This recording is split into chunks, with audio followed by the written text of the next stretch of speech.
Two balls and a strike to count on Taylor. Reyes fires, swing and a drive, deep left field. It's his way back. Walk him off. Chris Taylor. What's up, everybody? Welcome into DodgerHeads Live, presented by DodgerBlue.com. My name is Jeff Spiegel, joined tonight by Daniel Starkand. And absolutely insane game. The Dodgers fall to the Phillies 12-10. They lose their third game in a row. Looking at the box score, 27 total hits, 13 walks, 22 runs, 19 left on base, 14 pitchers, 10 innings, 4.5 hours almost, Daniel. Kind of a mess of a game. Not a whole lot to love about this one, but where do you start when you think about this one?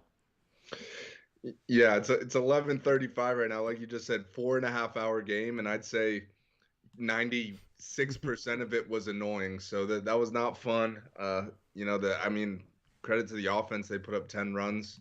But the Dodger pitching staff that has just been great all year. Obviously, the last few days has not been, and it's tough when you score 17 runs in 2 games and you come away 0-2. But hey, still got 2 games to go in this series, and there were some positives to take away, but overall just a very annoying, very long game, and unfortunately, like that's worth it if the Dodgers come out on top. But unfortunately, we're sitting here, just kind of mad, at the outcome. Yeah, and I mean, as we're looking in, we're going to get some chat, so we appreciate the folks that are joining us via YouTube, via Twitter, via Facebook, etc. But I like the 96% because there were so many times where it felt like this game was, the Dodgers fall behind early. They come back, they take the lead, they blow it. Then you get to the 9th inning and it's like, okay, here we go, like whatever. And then Justin Turner, of all people, resurgent Justin Turner hits the home run to tie the game. You go into the 10th, you're thinking we've got Gratterall. Their bullpen is absolutely depleted. They've got nobody left. They end up bringing a 22-year-old kid in his second appearance who was a mess. And yet Gratterall is all over the place. His first pitch almost hits a guy. He ends up giving up 3 runs. One of those is the ghost runner. And then as soon as you think they're out of it, the Dodgers load the bases with nobody out, and Mookie Betts comes up and has just an absolutely bizarre at-bat for Mookie Betts. You expect a guy to be able to show some discipline, to not swing at pitches when a guy is walking anybody and everybody, and yet Mookie swings at 3 of 4 pitches he sees, ends up grounding into a double play, and that's kind of that. So we'll get into this one. We'll get into player of the game. We'll get into Walker Buehler. We'll get into Max Muncy finding himself in some big spots. So plenty to talk about tonight. So we appreciate folks joining us. But let's just kind of get into the stretch that the Dodgers are in, because I think this matters. As I said at the beginning, they've lost 3 of their last 4. They've lost 3 in a row, 4 of their last 5. That was after winning 6 in a row. They have 29 earned runs allowed over that stretch. I think that's actually 32. 32 earned runs over their last 5 games. They allowed 9 runs last night. They allowed 12 runs tonight. The bullpen is kind of a mess. 5 earned runs on Wednesday, 2 earned runs on Thursday, 6 earned runs tonight, plus the ghost runner allowed. So, I mean, we're not going to overreact. I think I see people in my Twitter timeline telling me that Mookie sucks, that Walker Buehler sucks, that I'm sure I'm going to have people telling me the Dodgers suck. But what has stood out to you about this stretch? Is this simply a regression to the mean? Dodgers starting pitching and bullpen was so good that you knew at some point it had to come crashing down, and we're just in the midst of that? Is that kind of how you interpret this 5-game stretch of, as I said, 32 earned runs? Yeah, I mean, I definitely think it wasn't, the rate they were pitching at was not sustainable. Like you could look, 5 days ago, you look up and down the list and everyone's ERAs look great. The Dodgers had the best year. Like the Dodgers had like a team ERA of 2.1 or something, which is just ridiculous. So obviously that was not sustainable, but you hope that all these guys don't come crashing down to earth all at the same time. And unfortunately, that's kind of what we've seen the last couple of days. Like it feels like there's no one in that bullpen right now that Dave Roberts could confidently go to.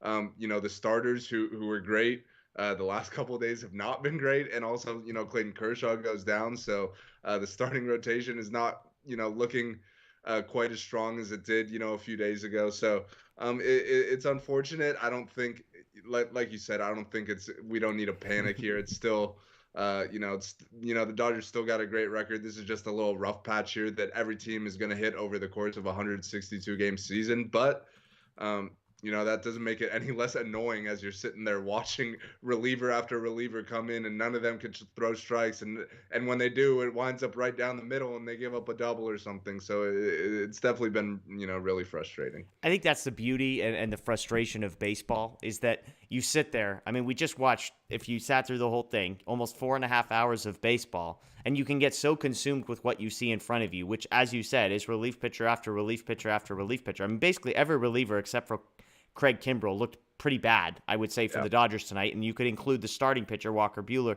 in that, which we'll get into here in a little bit as well. And so you can just obsess. Like, I just spent 4.5 hours. I'm frustrated. They tie the game, then they blow it. They're up 5-2, then they blow that. Like, it's just every step of it can be frustrated. But it takes a moment, and I think that's hopefully what we can help do tonight, which is press pause, take a deep breath. Yes, they've allowed 21 earned runs in their last 2 games and lost 2 in a row to the Phillies, 3 in a row overall, etc. Just take it. It's a 162 game series. Like, we could get worked up about this one game and a couple things that went this way or that, but we've got to stay focused on just the big picture and say, let's break this one down. Let's talk about how we got here. Let's talk about where the bullpen is and concerns we have and Walker Buehler, etc. But it's a long season. So let's get into this one and dive back into what might have been 4.5 hours of frustration.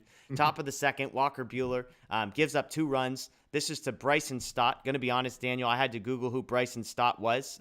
Joe Davis told us multiple times. I believe he's 5 for 45 in his career coming into this one. A 130 batting average on the season. He gets a 2-out double as the number 9 hitter to take a 2-0 lead in the top of the second. Well, the Dodgers come back, the bottom of the third. They end up scoring 5 runs. Chris Taylor, home run, smoked to left field. He was 1 for 20 heading into yesterday. Couple nice days for Chris Taylor in a row, which is good to see. Barnes and Betts back-to-back doubles. Muncy comes up, RBI single to take a 3-2 lead, and then Justin Turner, a guy that we're gonna mention here in a little bit, 5-2. So, but it's nice at that point because a couple nights in a row, the Dodgers have gone down and they've come back. If you want to take a positive, they do that. They go down 2-0, they come back 5-2. Top of the fourth doesn't last very long because Buehler comes back out. Our friend Stott with the 2-out RBI single. Kyle Schwarber absolutely annihilates the ball into left field. All of a sudden it's 5-5. But hey, this is the Dodgers. Austin Barnes, king of the hill. RBI single, 6-5 for Austin Barnes. Trey Turner strikes out with a runner on third base. But hey, the Dodgers. Muncy. Yeah. Thankfully, we're not going to have to name Austin Barnes player of the game. At least I won't have to. Shout out to Justin Turner. We'll get to that, though. Walker Buehler comes back out for the 5th. Kind of surprising for me. He gets a 1-2-3 inning, 7 pitches. So let's pause there and talk about Walker Buehler. He finishes 5 innings, 9 hits, 5 earned runs, 1 walk, 3 strikeouts, 82 pitches. I said it. I was actually surprised he came back out for the 5th, the way he was pitching. The 4th was not encouraging, the way he gives up the single again to Stott, and then Schwarber launching a home run. But they bring him back out. 5 innings, 9 hits, 5 earned runs, only 3 strikeouts. Not a very good day for Buehler. What stood out to you about him tonight? I'd say what stood out to me is his inability to locate. Like, he was kind of all over the place, and it felt like a lot of times he would get guys 0-2 or 1-2 or whatever, and then he'd just throw a pitch right down the middle. And I think you tweeted like how many 2-strike hits do the Phillies have tonight, and they had a bunch. I don't know the exact number, but it just felt like every time he'd get a guy 0-2, he would just kind of throw a pitch right down the middle, like a bad cutter or something. And against, I mean, we'll sit here, talking not poorly, but saying how the Dodgers didn't play well. But at the same time, you also got to give credit to the Phillies. Like, they were putting good swings on the ball. They obviously their strength is their lineup. Yeah. And when you're not getting out the guys at the bottom of the lineup, like the Bryson Stotts of the world, and they're allowed, they're able to turn that lineup back over to Schwarber and Harper and all those guys, you're going to get yourself into trouble. So that was kind of what happened with Buehler tonight. He wasn't missing a ton of bats. He was just kind of all over the place. I was with you. I thought after that 4th inning, he might have been done just because you see the score, like the game is still within reach there. So you think maybe you want to turn it over to the bullpen there. So I will give, Buehler credit. At least he goes out in the 5th and goes, finally has a 1-2-3 inning on like 7 pitches or whatever it was.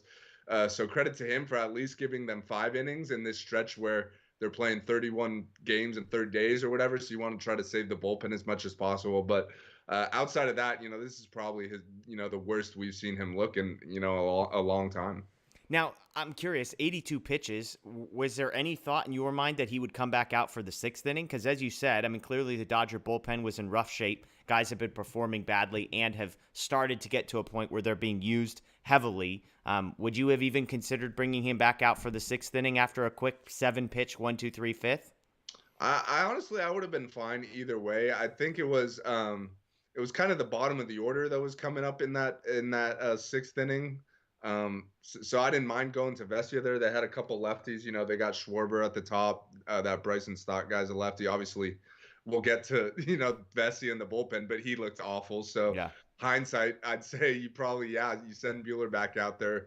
But I didn't mind pulling him there just because, like, outside of that 5th inning, he really didn't look good at all, and that's still a game that's within reach. So you want to try to minimize, in whatever you can. Yeah, one note, you mentioned the bottom of the Phillies lineup. Their 7, 8, 9 hitters were 6 for 12 tonight with 3 walks.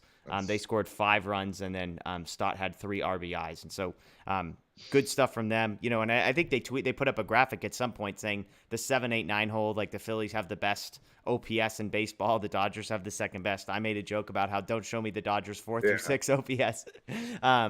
But I'm with you. Some interesting notes on Walker Buehler. 21 balls put in play against him. 10 of those were hard hit, which, again, sort of lines up with what I think a lot of us saw.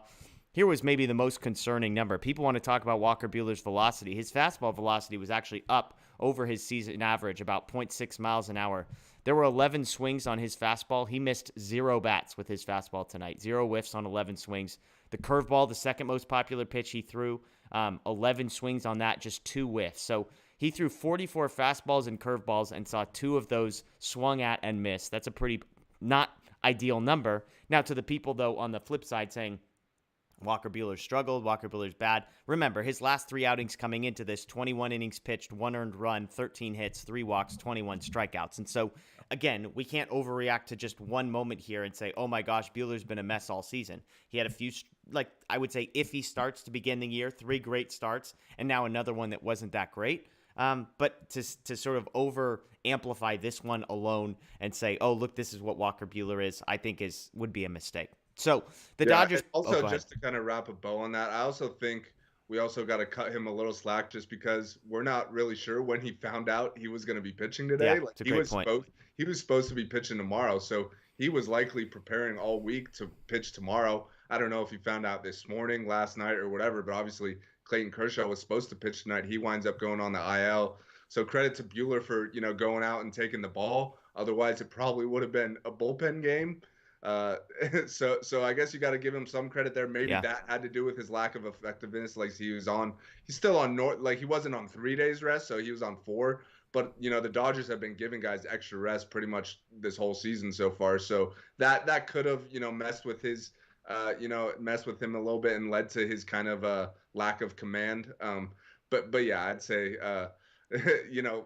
there's no cause for concern just because he had been throwing so well leading up to this, like you said. It's a great point. And it's almost funny because the fact that Kershaw goes on the injured list, that Walker Buehler makes his start, that kind of gets lost in the absolute chaos of this. But I do think it's worth pointing out that, as you said, best case scenario, they said that Kershaw's back tightened up on the flight home. So, best case scenario, he found out yesterday morning. They get back. Kershaw comes in and says, I don't know if I could do this. So, best case scenario, that's 2 days. That doesn't mean he spent the whole 4-day sort of maintaining his routine. So, he comes in, gives the Dodgers what he has. And to his credit, you could say he leaves, the Dodgers are winning 6-5. Yeah. That did not last long after he left. Alex Vesia came in. There was the stat, he had allowed 5 base runners the entirety of this season. He allows 3 base runners, all 3 that he faces. The first guy singles in what probably should have been a walk if he didn't get 2 absolutely generous strike calls. Yeah. He ends up walking the next 2 batters, the third one on 4 pitches. Evan Phillips comes in now with the bases loaded and nobody out, and you're thinking, all right, can we minimize damage? The answer is no. Sac fly, double, single. Bryce Harper gets thrown out by Chris Taylor at home. Otherwise, this one gets a little bit uglier. He walks JT Realmuto, eventually gets out of it. But by the time that inning is over, it's 8-6 Phillies. Dodgers strike again in the bottom of the 6th. It's one of these games where you're looking at your clock and saying, good Lord, what time is it? They load the bases with 2 outs. Trey Turner gets a hit by pitch to bring them within 1 run. And then Max Muncy strikes out. Let's talk about Max Muncy here for a second and just take a pause. He's batting cleanup in this game. That was a cleanup hitter that is hitting 138 on the season coming in. He went 1 for 5 tonight, and that number moved up to tell you how well his season has gone thus far. He does get the RBI single in the third inning. He comes up in 2 other big spots, though. Strikes out with the bases loaded in the 6th. He grounds out with Trey Turner on first in the bottom of the 9th as well. I can't even begin to explain how they would justify the decision to put Max Muncy at cleanup. Like, do you have anything going on as far as like, yeah, this is maybe why? Like, I mean, I just don't get it. You got guys hitting 138 coming in, and they're like, yeah, let's put you right after our 3 best hitters. Yeah, I mean, he's clearly pressing right now. It looks like he's in his head. Yeah. It's his best attribute is also like his knowledge of the strike zone, and he knows what pitches are strikes and which are not, which is why his walk numbers are still up. But even that, in the last few days, it seems like he's kind of lost the strike zone a little bit too. So he's just kind of completely lost out there. He did have one good at bat in early in the game when he drives in that run with a single. But outside of that, not many good at bats even. Like, Yeah. Forget hits or whatever. He just wasn't having many good at bats. So I'm with you. A week ago we could have said, like, why is there's no one better behind him, so why move him down? But now I think you're starting to see Justin Turner's coming around. Chris Taylor obviously hits the home run tonight. He had been struggling as well.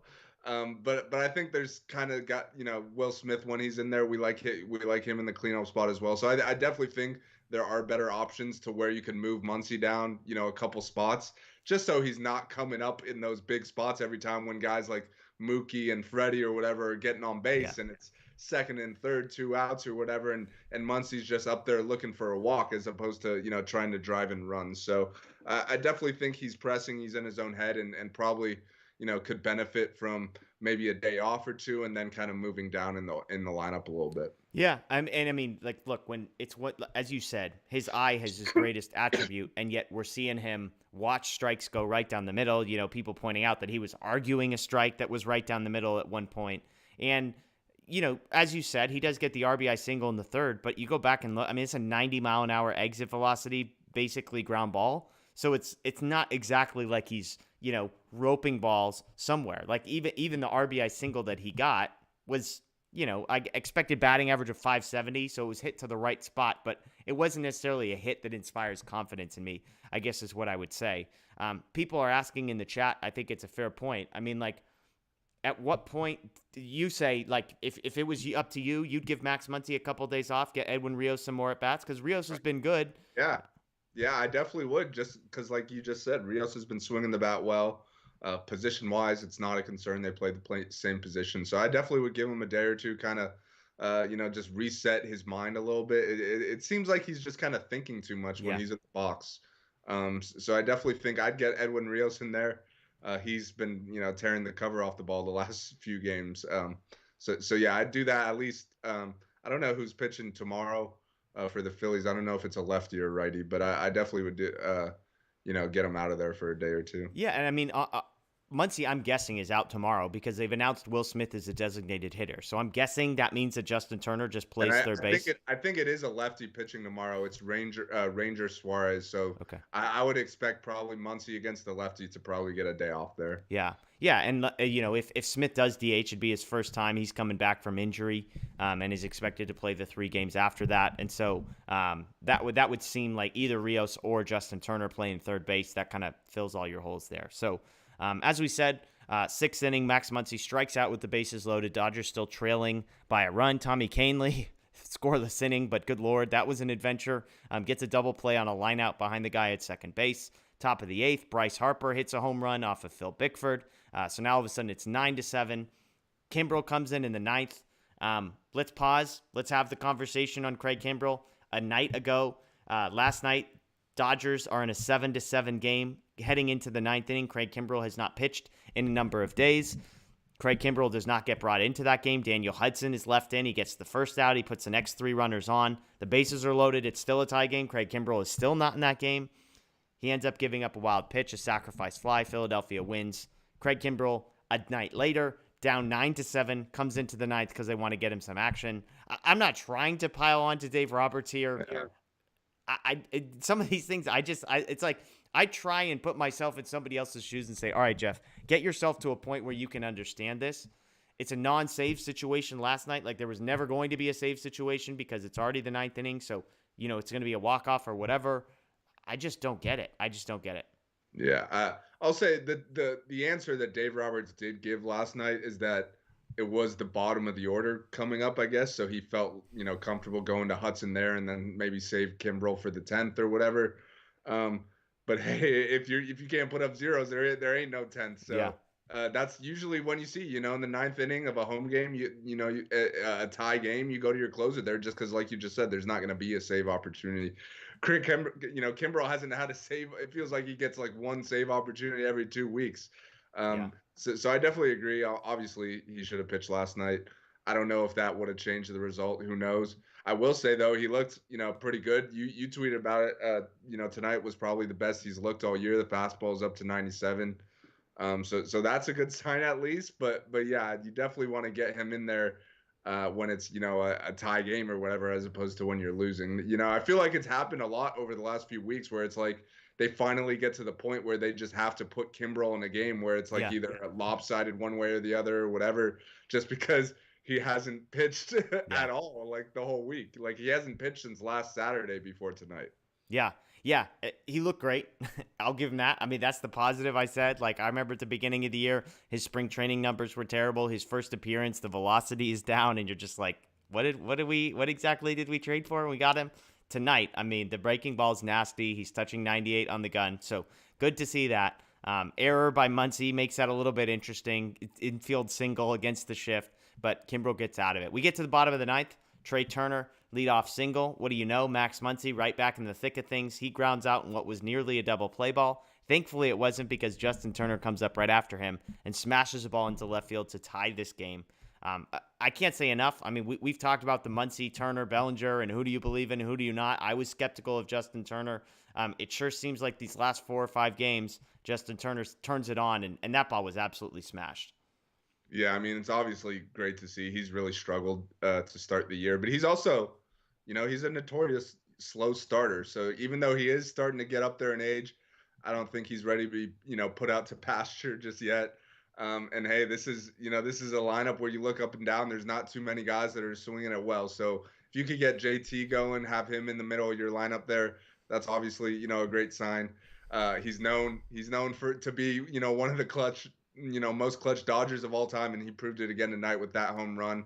We're kind of at that point, we're just waiting for the game to end, like it's 11 o'clock already, and then he hits that home run, and it kind of like puts some extra energy into you. So I thought that was cool. Unfortunately, it didn't end up leading to a win, but I think he's got like 10 RBIs in his last like 3 or 4 games or something. Yeah. He's got like 5 or 6 doubles.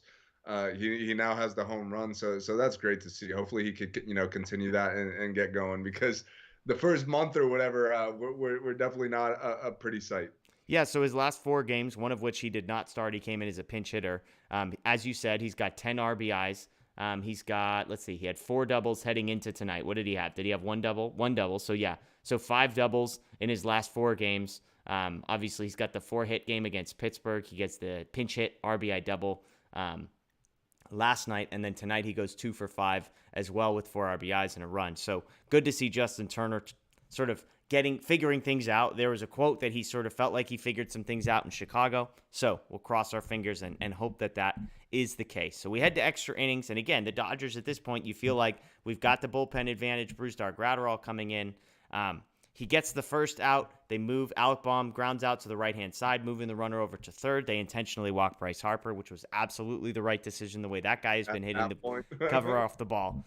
But then Nicholas Castellanos doubled down the left field line, 2-run score. He ends up stealing third. There's nobody there. Austin Barnes throws it into left field. All of a sudden, it's 12-9, and you feel like, great. If we stuck around for this, the fireworks show got canceled. Justin Turner ties the game, and here we are in the 10th, and yet we give up 3 runs right away to start extra innings. Of course, because it's the Dodgers and because it's the Phillies, they make things interesting. Gavin Lux walks. Austin Barnes walks. All of a sudden, you got the bases loaded with nobody out. But then Mookie Betts. Swing, take, swing, double play. Freddie Freeman walks. Trey Turner grounds out, and that's the ball game. And so just a bizarre ending to the game. I mean, there's not much to say. They had a pitcher that by all accounts, could not find the strike zone. I mean, I like the aggressiveness in theory from Mookie Betts there, but from a guy like that, he didn't. It was not like he was swinging at strikes. I think he swung 3 times. Probably one of those pitches was clearly a strike. One of them was maybe a borderline strike, and the other one was outside of the zone. And so, just a bizarre at bat from a guy like Mookie Betts, who you kind of expect to be big in that moment. Well, yeah, especially considering the inning starts with back-to-back walks, Yeah. and not only back-to-back walks, but they were like, I don't know if one was a 4-pitch walk and the other was like a 5-pitch walk, where I think it was to Lux, like a 3-0 pitch, is not even close, gets called a strike, and then he walks him on the next pitch. So this guy was, nowhere near the plate. Yeah. You'd think he'd go up, bases loaded, no outs. You typically go up there, taking at least until you get one strike or whatever. But he goes up there hacking right away, swings at a couple breaking balls. So yeah, to me, I mean, that was your chance right there. It's the same thing last night. They had the bases loaded, no outs, and last night didn't score. Bases loaded, no outs tonight, score 1 run. So that's not ideal right there. You got the top of your order coming up. It's Mookie, Freddie, and Trey, and you only get 1 run home. And it comes on the double play. Obviously, when you're trailing by 3 runs, you need at least, you need some sort of productive at bat right there. Like usually there's some instances where you're willing to trade 2 outs for a run, like when you're down 1 or whatever. But when you're down 3, that's worse than a strikeout, honestly. Yeah, absolutely. Trey Turner grounds out, obviously an atrocious strike 2 call against him. He ends up swinging at a pitch that's well outside of the zone because essentially the same pitch had been called a strike. He grounds out. Look, that's not the reason they lost the game. Okay, when Mookie Betts hits into the double play, that pretty much sealed their fate. But just a brutal all-around loss for the Dodgers. Looking ahead to tomorrow, Daniel, before we kind of do player of the game and that kind of thing. As many people can guess, by the way, tonight's show will probably be a little quicker than normal. It is past midnight officially. And so, but looking ahead, I mean, the Dodgers, they lose a tough one last night. The offense seems to bounce back. The pitching does not. What are you looking for tomorrow from the Dodgers as they had, they've got 2 more games against this Phillies team who has now scored 21 runs in 2 games against them? Yeah, I mean, hopefully they could get some outs. I mean, if you're not going to win too many games when you're giving up 9 and 12 runs or whatever, hopefully Julio's been pitching really well as of late. So you hope he could come in and kind of be that stopper, give you 6 strong innings or whatever. The bullpen's kind of a lot of guys have been throwing a lot. Like I think Vesia, Gratterall, a couple, like they had thrown 3 in 4 days. So they're going to be down. Kimbrel pitches tonight. Who knows if he's going to be available tomorrow? I hope so, but we'll have to see, I guess. But I mean, I think the offense is doing fine. Like they scored 7 runs last night, 10 runs tonight, whatever it was. So that you just want to see them continue taking good at bats. Hopefully Justin Turner could stay hot, but it's going to come down to pitching. That's what we've seen the last few days, like this 3-game losing streak, 4 games and 4 losses in 5 games or whatever. Most of it has come down to, pitching, and that's both the starters and the bullpen. Like it's just been bad all around. So you hope Julio could come in tomorrow, give them, 6 strong innings. Offense, continues to put up a bunch of runs. But hey, that's not going to be easy. This Phillies lineup, it's tough. We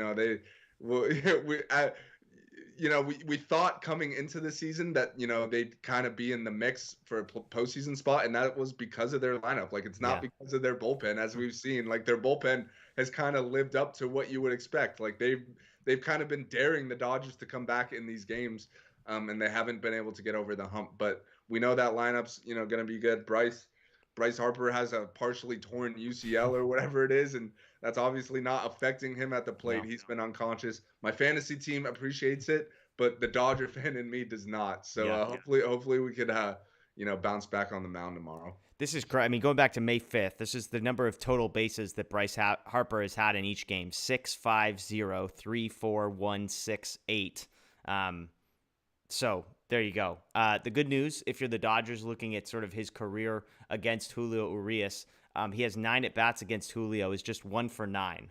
That one, of course, is a home run, so take it with a grain of salt. But, I mean, look, if there's one guy that you can start to shut down, if Julio's got something with Harper where he feels like he has some sort of advantage, we'll see.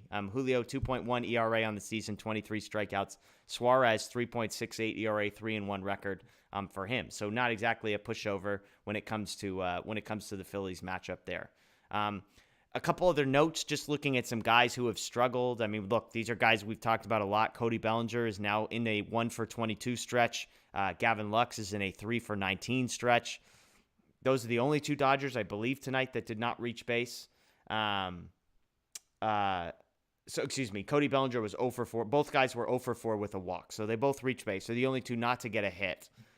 So struggles there. You look at the bullpen. Vestia, no outs, 3 earned runs, 2 walks, and a hit. Evan Phillips gets a scoreless inning on the box score. It was not good. Tommy Kahnle was not good. Phil Bickford gives up the home run. Craig Kimbrel, the most impressive guy, and then Graterol gets charged with 2 earned runs. Of course, he allows the ghost runner to score as well. So that's the negative. Let's go to the positive here, Daniel, and folks in the chat joining us. Let's talk player of the game. It feels like there's probably 2 pretty strong candidates here for player of the game. I'll let you go first, Daniel. Who are you going with for player of the game? Well, I don't want to leave you Austin Barnes, so I'll just go ahead and take him because I know who you're going to take. I'm going to go Austin Barnes. Three more hits. Blocked, made a couple nice plays behind the plate. Like Evan Phillips threw a couple sliders that were way out there. He made a couple, with a runner on third. So we sit here every time we see his name in the lineup. We're not happy about it, and I'm the same way as you. So I'm not trying to pick on you here, but to this point, he's actually been pretty good this year. Yeah. I'm not saying that means he should be in the lineup, more. I think I'd still probably, have him in there once or twice a week. I don't know. Will Smith's been dealing with a little pec injury or whatever, so I guess they're being cautious. I'm not exactly sure why he was out of the lineup tonight and then a DH tomorrow. I don't know if that's necessary, but at the same time, Barnesy's swinging it well, so I'll give him player of the game tonight. Yeah, 3 hits. I mean, that's the most on the team. 2 runs, an RBI, and a walk. So he reaches in 4 of his 5 plate appearances. 286 batting average on the year, 959 OPS. That's the highest mark on the Dodgers. I think they said that if he would have gotten a hit in his last at bat, his average would have jumped up over 300. So, Look, I'm not an Austin Barnes guy. Everybody knows that watches this show. It's nothing personal. It's just the track record. I think I pulled up a stat for somebody else. His weighted runs created plus over the last 4 seasons is 77. That's 23% below league average. So it's not like I'm unjustified in having the opinions about Austin Barnes that I do. I'm happy for him. Whenever he does well, he's swinging the bat well. We'll see if it's sustainable or not. It's sort of, we could place our bets wherever we're going to place them. I'm going to go a different direction. I'll give Justin Turner a shout out only because you made my decision so easy between the two. Yeah. But Justin Turner, 2 for 5, 4 RBIs. Obviously, the big home run in the 9th inning to push this thing into extra innings, gets the biggest hit of the game, as well as a big hit early in the game. So Justin Turner gets it for me. Looking at the chat, loss of Austin Barnes love. Austin Barnes, Barnesy, Barnes, absolutely. Chris Taylor, honorable mention as well. He hits the home run. Yep, 2 for 5, 3 runs for Chris Taylor and RBI. He also threw out a runner, which was good to see because his throws have not exactly been on point so far this season. Yeah, let's just say that I said some things when Chris Taylor picked up that ball, and I'm just like, all right, we'll see how many hops this one takes on the way into home. And then, as you said, we got a Karate Kid move from Bryce Harper on Austin Barnes there as he was trying to avoid the bat, I think, and jump over the tag or something. It was. I don't know. I don't know. It looked like he was ready to go for the kick and then kind of stopped himself. That would have been interesting if he.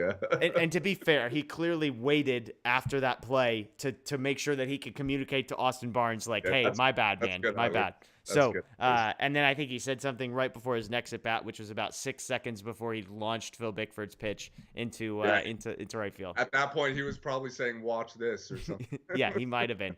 He's so locked in right now, he could go up and just say that and then hit one 450 feet. Yeah, absolutely.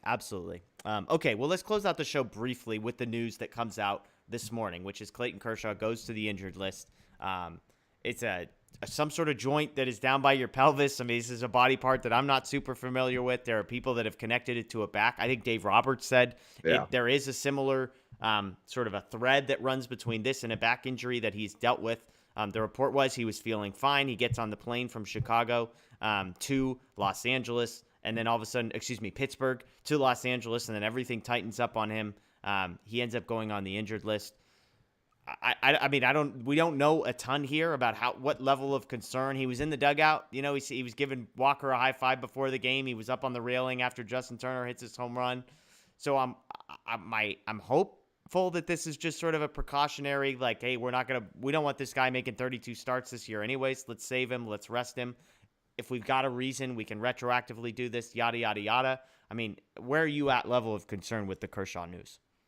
I mean, there's always some concern just because, this isn't the first time with him. Obviously, we knew coming into the year when they re-signed him, whatever, like, you kind of expect, he's going to have some sort of injury at some point, whether it's, the shoulder or the elbow or the back. Like, he's kind of dealt with it all at this point. Yeah, I'd say a back injury is usually not ideal just because those type of things could linger. Like, Yeah. who knows, you could wake up one day and your back's hurting. Like, you don't necessarily have to do something to hurt it. Like, sometimes, especially when you're at his age and you've thrown as much as he has, like, sometimes your back just wakes up and you're sore, and it's sore for a week, or it's sore for a month. Like, you never really know, and there's no like treatment necessarily. I think he got like a shot or whatever, but it's not like he's just gonna wake up tomorrow and feel fine. So there is a little bit of concern there. I think Dave Roberts did say though that they're expecting it to just be a minimum 15-day IL stint, which that's a good sign. You always like hearing that.